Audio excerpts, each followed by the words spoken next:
Bonsoir à toutes et à tous et merci d'être avec nous dans le programme du soir sur New World Info, le décryptage de l'actualité. On parle à nouveau du Sénégal aujourd'hui avec la confusion avant les résultats officiels de la présidentielle. On va évoquer le sujet avec Mamadou Diouf, notre éditorialiste. Bonsoir Mamadou Diouf. Bonsoir Samuel. Les premiers résultats officiels de l'élection présidentielle au Sénégal ont commencé par tomber et dans ce pays, le pouvoir et l'opposition s'affrontaient déjà après la fermeture des bureaux de vote dimanche sur la tenue ou non d'un second tour après la revendication par le président sortant Macky Sall d'une majorité absolue. Seul l'ancien Premier ministre Idrissa Seck et l'ex-inspecteur des impôts Ousmane Sonko paraissaient en mesure de se qualifier pour un éventuel second tour contre Macky Sall, largement en tête dans la plupart des régions, selon donc les premiers résultats officiels issus des commissions qui compilent les procès-verbaux des bureaux de vote dans chacun des 45 départements. Mamadou Diouf, le suspense continue. Le suspense continue malheureusement, mais il faut dire qu'à l'heure actuelle, il y a des gens qui détiennent les résultats, qui ne l'ont simplement pas publié à cause de la confusion qui a été créée par les politiques. Et quand on regarde, c'est ça la réalité, parce que jusqu'à hier, les départements, parce que la façon dont on publie les résultats au Sénégal, il y a une commission départementale de recensement des voix. Cette commission compile l'ensemble des voix au niveau du département. Et déjà même au niveau de cette commission, parce qu'il y a 2 magistrats dedans, on commence à régler des litiges. Quand il y a les représentants des partis en particulier qui ne sont pas d'accord, vous avez 2 magistrats sur place pour déjà régler une situation. Si malgré l'action du magistrat, un représentant de parti n'est pas satisfait, il mentionne sa réserve sur le rapport et tous ces éléments seront transmis au Conseil constitutionnel pour la publication, à la commission d'abord nationale, puis au Conseil constitutionnel pour la publication définitive.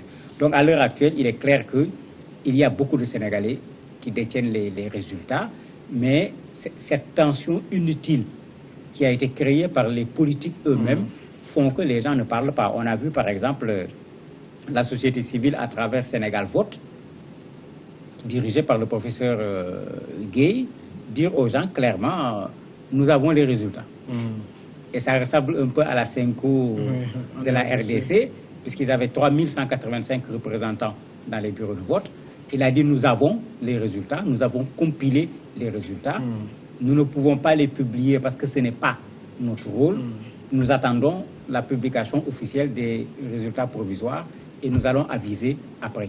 Donc c'est la tension créée par les politiciens qui a finalement fait qu'aujourd'hui, on est encore en attente des résultats. À ma connaissance, bien que je ne sois pas trop vieux, c'est la première fois qu'on fait des élections au Sénégal et 2 jours après, on ne sait pas qui a gagné. Alors finalement, ça veut dire que c'est la commission qui va trancher tout le monde en dernier ressort. Oui, les chiffres, je dirais, officiels vont être les chiffres de la commission parce qu'il y a une véritable bataille des chiffres actuellement. Bon, dans les chiffres, il y a quand même quelque chose qui est constant, comme vous l'avez dit. Le président Macky Sall fait la course en tête. Et généralement, on ne lui donne jamais moins de 44%. Ce qui veut dire que de 50% fatidique n'est pas très loin. Bon, il y a même des sites qui ont publié des résultats qu'ils compilent depuis le départ avec un diagramme qu'ils ont laissé et qu'ils complètent. Chez certains sites, le tour est déjà joué. Certains disent 53%, 58%, 56%. Vous avez toutes sortes de chiffres en fonction de ce que les gens ont compilé. Mais le chiffre officiel, c'est clair que c'est la Commission nationale de recensement des votes qui va proclamer ce chiffre-là. Est-ce que finalement, Idrissa Seck et Ousmane Sonko n'ont pas raison dans la situation actuelle d'avoir fait pression pour que ce ne soit pas les résultats des médias qui fassent foi? À mon avis, ils n'ont pas raison parce qu'ils ont créé actuellement une psychose par rapport aux résultats d'une élection qui s'est très bien déroulée. Que ce soit les représentants de l'Union africaine, de l'Union européenne, de la CEDEAO, la société civile sénégalaise, tout le monde a dit qu'il n'y a rien à reprocher à ces élections. Il y a eu de petits couacs, mais il ne faut pas parler ni de report, ni d'annulation. Donc la première phase s'est déroulée comme il se doit. C'est juste la deuxième phase, qui est la dernière en même temps, la publication des résultats. La pression qu'ils ont créée n'est pas bonne. Aujourd'hui, par exemple, des jeunes partisans d'Idriss Seck sont allés manifester devant la radio-télévision nationale du Sénégal, la RTS. Ils ont été dispersés par la police avec du gaz lacrymogène. C'est-à-dire pourquoi créer toute cette tension? Comme ils disent eux-mêmes, ils ont des résultats, ben, ils n'ont qu'à publier alors. Ils n'ont qu'à les publier pour que les gens sachent à quoi s'en tenir, parce que c'est dangereux. On maintient une situation où on se demande est-ce que ce n'est pas des calculs politiques, c'est-à-dire préparer les gens par avance pour que si on dit que le président Macky Sall a gagné, on a déjà préparé les esprits, parce que c'est ce qu'ils disent. Un des journalistes même leur a fait la remarque de façon pertinente, parce qu'il reproche au Premier ministre, qui est également dans la direction de campagne du président de la République, d'avoir dit que Macky Sall a gagné au premier tour. Eux, ils disent que personne ne peut gagner au premier tour parce qu'ils ont compilé les résultats et personne ne peut avoir 50%. C'est une façon de publier des résultats sans donner les chiffres. Qu'est-ce qu'on reproche aux autres en ce moment? Moi, je crois qu'à l'étape où nous sommes, ce n'est plus très loin. Peut-être d'ici le soir, la Commission nationale va publier les résultats, mais qu'on arrête de faire cette pression. Il y a eu un jeu, il y a eu des règles dans le jeu. Il faut qu'on accepte également le résultat que le jeu va fournir, que ce soit le candidat Macky Sall ou les autres candidats. Il faut que les gens acceptent le résultat des élections. Alors, on a compris que cette élection se joue plus sur l'éventualité d'un deuxième mandat directement ou d'un deuxième tour. Mais là, le fait que les résultats donnés par les médias ne se ressemblent pas parce que ça vacille entre une quarantaine et une cinquantaine de pourcentages, ça donne raison quand même à ces deux principaux opposants. Non, les résultats s'affinent de plus en plus.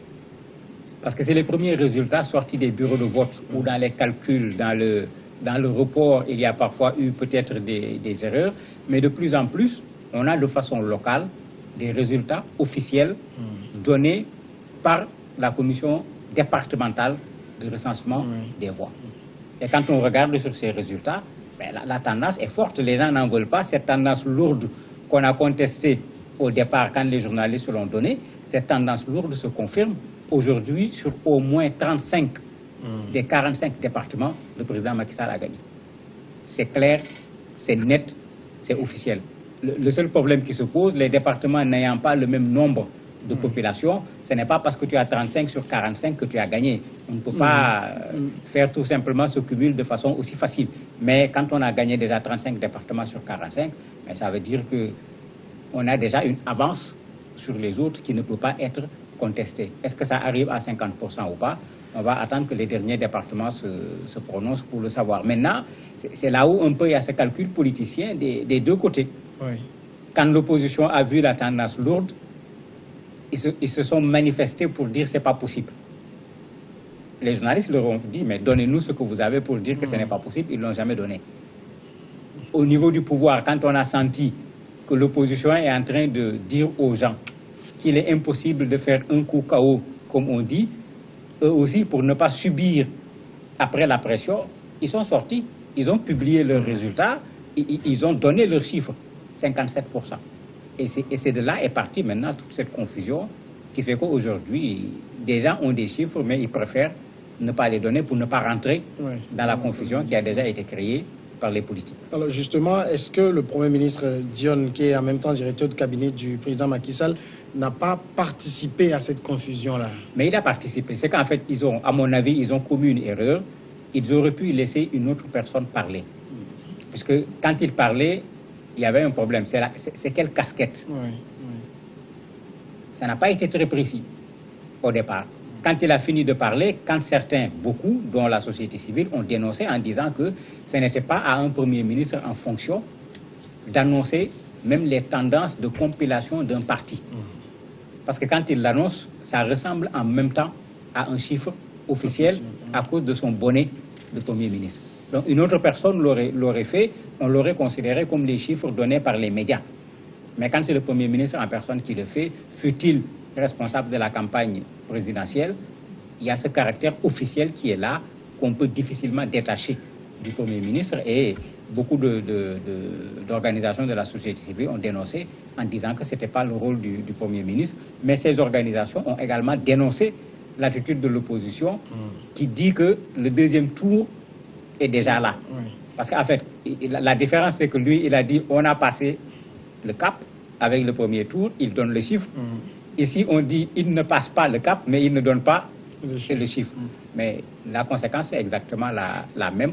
On est en train de proclamer le résultat en disant il n'y a pas de second tour d'un côté et il y a un second tour de l'autre. Alors, quel que soit le cas de figure et les résultats que la Commission nationale de recensement des votes va proclamer, est-ce qu'on ne risque pas de voir des scènes de violence après?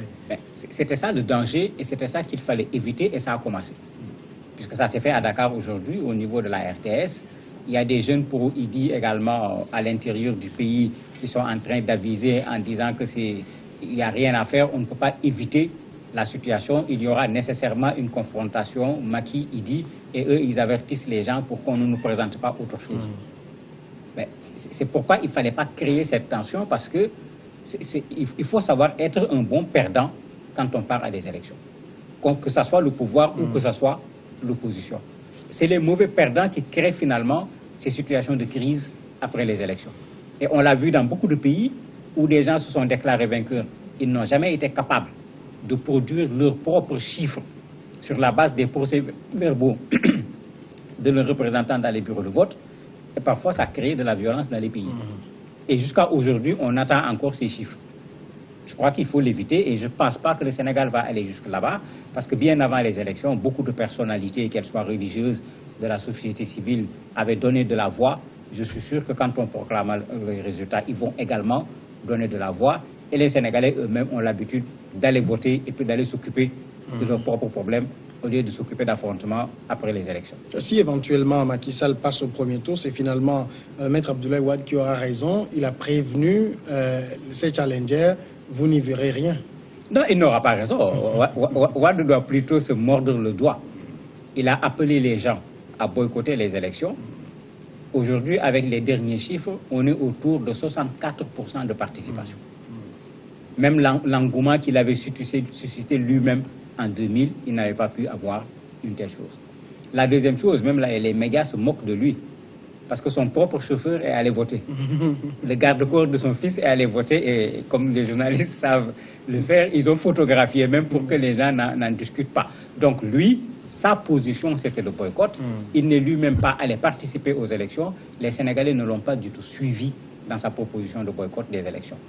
Maintenant, cette position qui consiste à dire sur des élections qui n'ont pas encore eu lieu qu'on va voler les élections, je ne sais pas sur quoi il va se fonder. En tout cas, tous les observateurs sénégalais, tous les candidats ont reconnu qu'on ne peut plus voler des élections au Sénégal. Personne n'a dit le contraire. Maintenant, c'est pourquoi l'attention, on se demande à quoi ça sert. Parce que tout le monde reconnaît qu'il y a un système qui est fait de telle sorte que les résultats, on publie, ils sont publics, on dit directement dans les médias. Quand on amène le compte rendu, quand on amène plutôt le procès verbal, le représentant de la Sénat suit le procès verbal jusqu'à destination. Donc on ne peut pas parler de modification en cours de route. S'il y a modification en cours de route, éventuellement, c'est le procès verbal de la Sénat qui fait foi. Et au niveau des commissions, comme l'a rappelé le magistrat qui dirige la Commission nationale de recensement des voix, eux, ils ne prennent aucun procès verbal à part les procès-verbaux qui passent par le circuit dont je viens de parler. Quand tu veux manipuler les résultats, tu passeras par où? Il faut qu'on arrête. C'est des élections qui se sont déroulées normalement. Attendons les résultats, si on ne veut pas que d'autres publient les résultats, mais acceptons également les résultats, quel que soit le vainqueur. Mamadou Diouf, merci d'avoir répondu à nos questions. C'est moi qui vous remercie. Nous observons un moment de pause et après on passe à l'invité de cette soirée.